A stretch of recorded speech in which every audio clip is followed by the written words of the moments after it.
You ever have one of those moments where life just grabs you by the collar and drags you somewhere you never saw coming?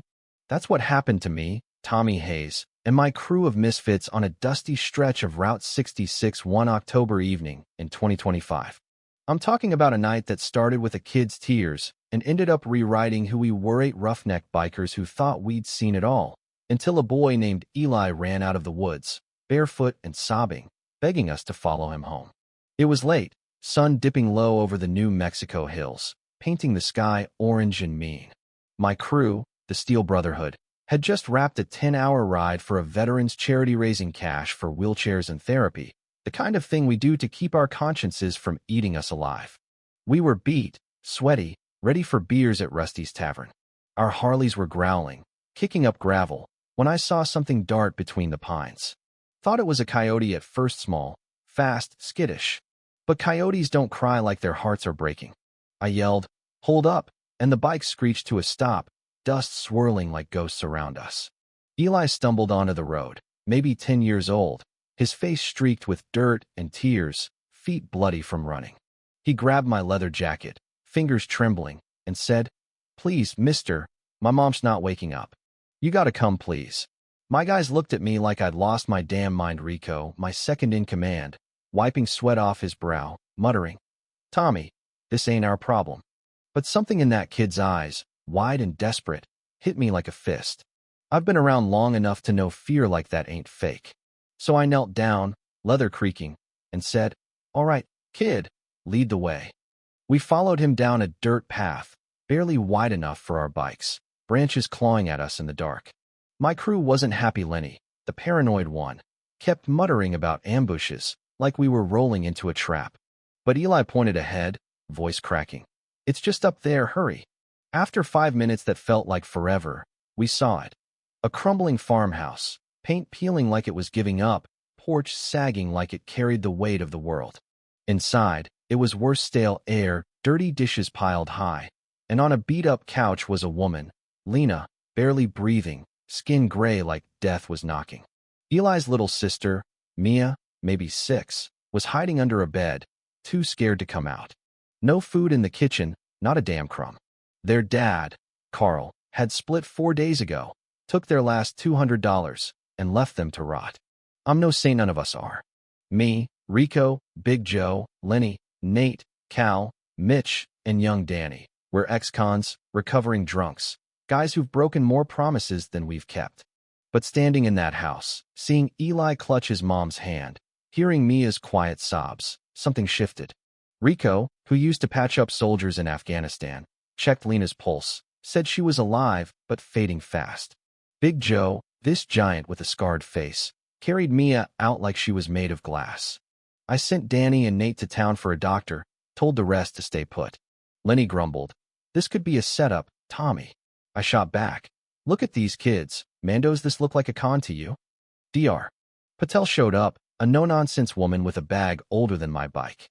She hooked Lena up to and 4, said it was malnutrition, dehydration, and a blood sugar crash from missed meds. Lena had been battling depression, choosing between pills and groceries, and Carl's leaving was the final blow. Dr. Patel looked at Usite tattooed bikers crowding a tiny living room and said, "I have to call CPS.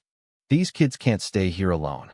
Eli overheard, grabbed my vest again, pleading, "Don't let them take Mia. They'll split us up. I've done time, seen things that'd make your skin crawl, but that kid's voice broke me." I looked at my crew, saw the same thing in their eyes, guilt. Maybe, for all the times we'd walked away from hard things. I said, "We're not leaving, Eli. Not tonight." That night, we became something else. Rico stayed with Lena, keeping her stable. Big Joe sat with Mia, humming some old lullaby till she fell asleep. The rest of us cleaned scrubbed dishes, patched leaks, found a jar of peanut butter at a gas station for the kids. Lena woke up at 4 a.m., confused, scared, seeing me and my gray beard looming over her. "Who the hell are you?" she whispered. I told her, "Just some guys your son flagged down." "He saved your life, Lena." Her eyes filled when she saw Eli curled up beside her, wrapped in my jacket. She mumbled, "Carl's not coming back, is he?" Nobody answered. We didn't need to. By dawn, the house looked less like a wreck. Nate brought back groceries, bread, eggs, apples. Lena cried when she saw the food, said she couldn't pay us back. Nate just shrugged, didn't ask you to. But the real fight was coming. CPS was on their way, and we knew what that meant. Eli and Mia could be taken, split up, lost in a system that doesn't always care. Rico pulled me aside, said, "Tommy, we're bikers, not family services. They'll laugh us out the door." I gripped the porch railing, staring at the sunrise, and said, "Then we make 'em listen." Enter Sarah Brooks, the CPS worker, rolling up in a beige sedan with a clipboard that screamed she'd seen it all. She took one look at our bikes and tensed, hand twitching toward her pepper spray. I tried to look less like a felon, but let's be real, I'm 53 with tattoos up my arms, not exactly a PDA dad. I said, "MS.